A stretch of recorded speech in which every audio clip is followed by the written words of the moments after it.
proper way of washing dishes. So, ngayon guys ay maghuhugas ako ng pinggan. So, ang gagamitin ko sa paghuhugas ng pinggan ay itong Smart. Pwede naman kayo gumamit ng ibang dishwasher na soap.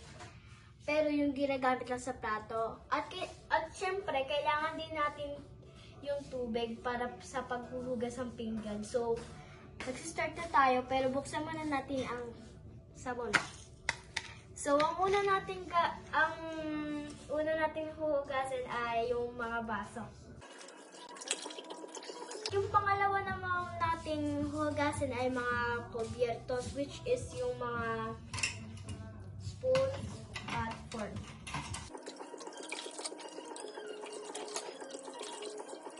So, ang pangatlo naman nating hugasin ay yung plato or chinaware.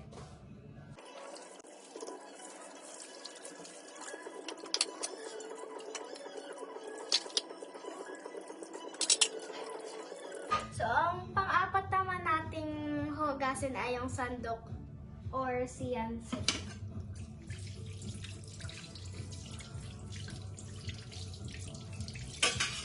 At ang panghuli ay kaldero.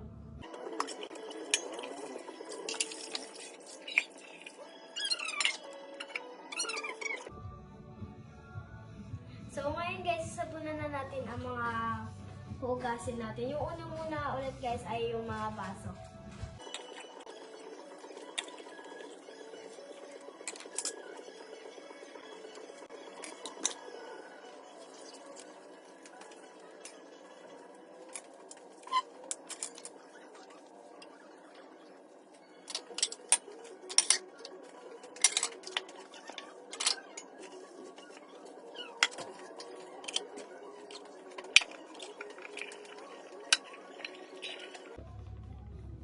So, ngayon guys, magbabanlaw na tayo. Pero, huwag niyo kalimutan, dapat magtitipid tayo ng tubig.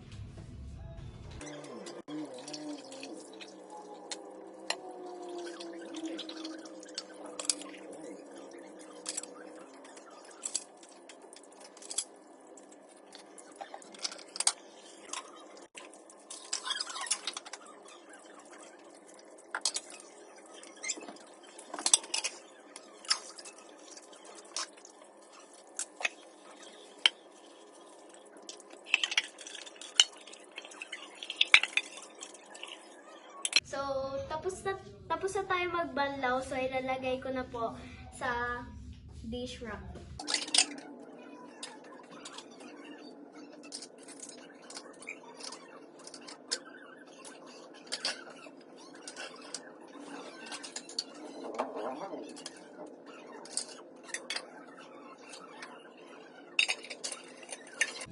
Tapos na po ako maghugas. I hope you learn and thank you for watching. Please subscribe and like to my channel.